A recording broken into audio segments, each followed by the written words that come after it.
Social மீடியாங்கிறது ஒரு entertainment ஓகேவா? அதுலேயும் மணி ஏர்ன் பண்ணலாம் அப்படிங்கும்போது, அதில் நம்ம ஹார்ட் ஒர்க் பண்ணுறது தப்பே கிடையாது 100%. ஏன்னா இன்றைக்கி எவன் வேணால் எதுக்கோ வீடியோ போட்டு அவன்லாம் மணி ஏர்ன் பண்ணுறான். இன்றைக்கி பார்த்திங்கன்னா அவனுக்கு அவ்வளோ லைக்ஸ் இருக்குது, சப்ஸ்கிரைப் இருக்குது, அவ்வளோ கமெண்ட்ஸ் வருது. ப்ளஸ் வந்துட்டு அவனுக்கு எவ்வளோ வந்துட்டு ஃபாலோவர்ஸ் இருக்காங்க. இருந்தாலும் நம்ம ஹார்ட் ஒர்க் பண்ணி ஒரு வீடியோ அப்டேட் பண்ணுறோம் அப்படிங்கும்போது, அதுலேயும் மணி ஏர்ன் பண்ணுறது எவ்வளோ கஷ்டம் தெரியுமா? எடுத்த உடனே ஒரு வீடியோ 2 வீடியோவில் நம்ம மணி ஏர்ன் பண்ணிட முடியாது. ஃபஸ்ட்டு என்னோடய சேனல் உங்களுக்கு பிடிக்கணும், நீங்கள் அதை சப்ஸ்கிரைப் பண்ணணும், ப்ளஸ் அதில் எனக்கு வியூஸ் கிடைக்கணும், நான் கரெக்டாக கன்சிஸ்டன்சியாக கண்டென்ட்டாக வீடியோ அப்டேட் பண்ணணும். ஸோ இவ்வளோ விஷயங்கள் யூடியூப் சேனலில் இருக்குது. பட் யூஸ் திஸ் ஆடியோஸ் அங்கே நான் யூஸ் பண்ணி வீடியோ அப்டேட் பண்ணலாம், எனக்கும் தெரியும். ஏன்னா அதில் எனக்கு வியூஸ் வந்தாலும் சப்ஸ்கிரைபர் வந்தாலும் எனக்கு மானிட்டைசேஷன் ஆகாது. பட் நிறைய கண்டிஷன்ஸ் யூடியூப்ஸில் இருக்குது. அந்த ரூல்ஸ் அண்ட் கண்டிஷனை மீறி நான் யூடியூப்பில் வந்து வீடியோ அப்டேட் பண்ண முடியாது. யூடியூபோட ரூல்ஸே என்ன தெரியுமா?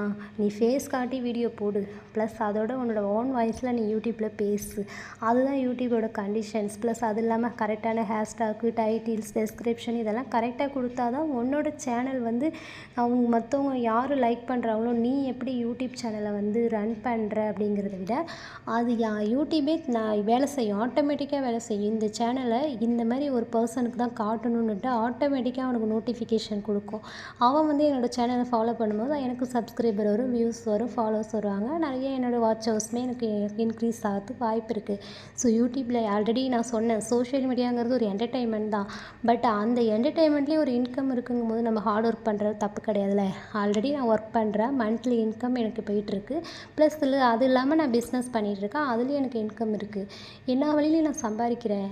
பட் யூடியூப்லேயும் நான் இன்கம் எடுக்கணும்னு ஆசைப்படுறதுக்கு காரணம், இன்றைக்கி இல்லைனாலும் ஃப்யூச்சரில் ஒரு இன்கம் எடுக்கலாம். அது இல்லாமல் நம்ம யூடியூப்பில் வீடியோ ப்ரைவேட்டில் கூட போட்டு வச்சுக்கலாம், எனக்கு பப்ளிக் பண்ண அவசியமே கிடையாது.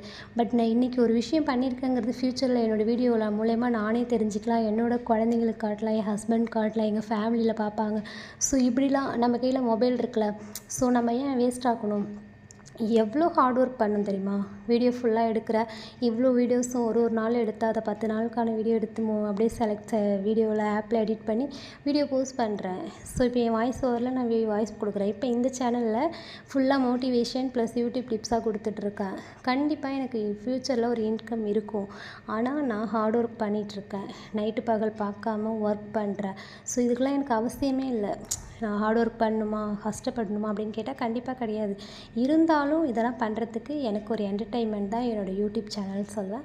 இருந்தாலும் பிடிச்சிருந்தா சப்ஸ்கிரைப் பண்ணி ஃபாலோ பண்ணுங்கள். நிறைய விஷயங்களே நான் நிறைய கற்றுக் கொடுக்குறேன், அண்டர்ஸ்டாண்ட் பண்ணிக்க.